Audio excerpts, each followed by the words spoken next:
Hey, hi, I'm Ashika Gazi and I welcome you to my channel. So, today I have brought something related to the previous session. The last session we have learned regarding law of demand, right?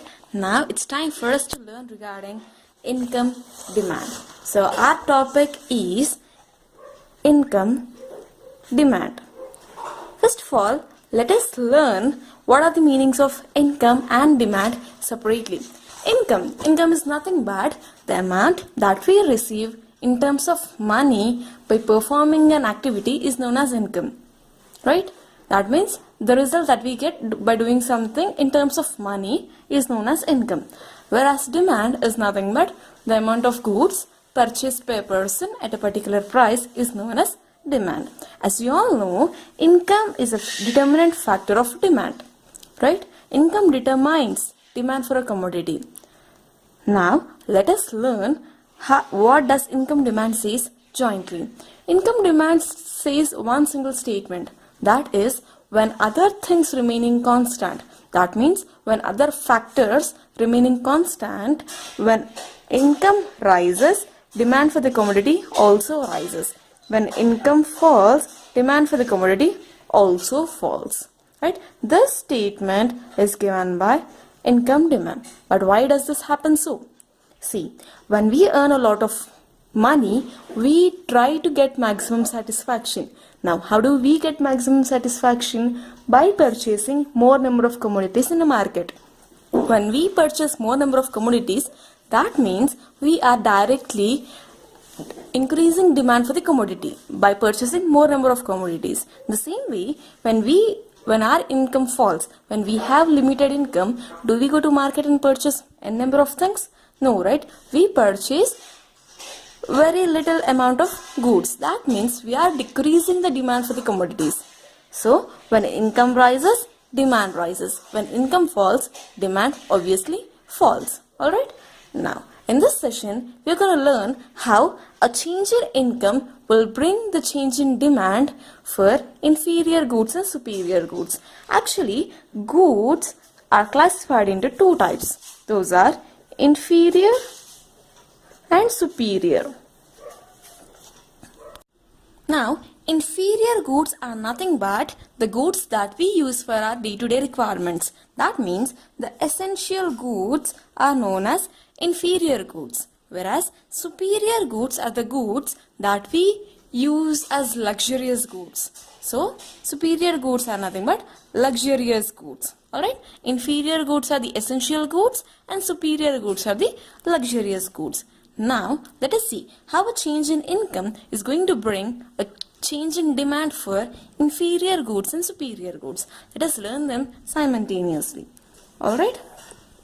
Here we are going to have inferior goods and superior goods. For example, let us take an example and then so that it will be easy for us to understand. Inferior goods. For example, let us take vegetables. What? Vegetables. Vegetables are very essential for our day-to-day requirement, right? So, when we earn a lot of income, the demand for vegetables will fall. Because when we earn a lot of income, we don't prefer to have n number of vegetables. Whereas we wish to replace vegetables with something else like non-veg, dry fruits and all the costly goods we would like to prefer. That means when income of a consumer rises, demand for inferior goods decreases. The same way, when income falls, the demand for inferior goods rises. Because when we have very limited income, we don't have the chance of buying some costly goods, right?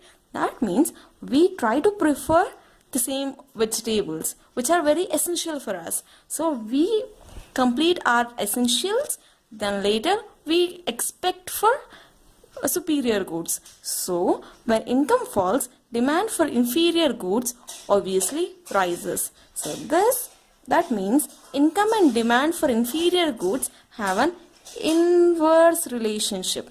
They have an inverse relationship. When income rises, demand of inferior good falls. When income falls, demand for inferior goods rises. Alright, now this can be even presented in form of a graph. This is the origin x-axis, y-axis. This is the initial income we have. Alright, and this is the quantity we demanded. When income of the consumer rises, the demand for the commodity falls. Alright, from Q to Q1, it is decreasing. The same way, when income of the consumer falls, the demand for quantity increases. From Q to Q2, it is increasing. So this line shows the negative relationship between income and demand for inferior goods. Alright, this slope, the DD slope, shows the inverse relationship between income and demand for inferior. Now this was about inferior goods. Now coming to superior goods, as I have said you earlier, superior goods are nothing but the luxurious goods. So as we have took the example of veg, let us take the example of non-veg. See, when we earn a lot, we try to demand for more of non-veg. Whereas compared to veg, we try to prefer more of non-veg as we want maximum satisfaction. So, when income rises, we demand more of superior goods. The same way, when income falls, the demand for superior goods also falls. Because when we have limited income, we don't try to purchase superior goods. Whereas, we try to satisfy our essentials. So, the demand for superior goods obviously falls. So, when income rises, demand for superior goods rises. When income falls, demand for superior goods obviously falls. Now this is nothing but income and demand for superior goods has a positive relationship. Alright, now this can be explained even in the form of a graph. See, in this graph, I and Q are the initial income and the quantity demanded. When income of the consumer rises from I to I1, the quantity demanded was increased from Q to Q1. And when income fell down from I to I2, the quantity demanded decreased from Q to Q2. So this straight line, the DD line towards upwards tells us the positive relationship between income and demand in case of superior goods. Alright, so this was our session.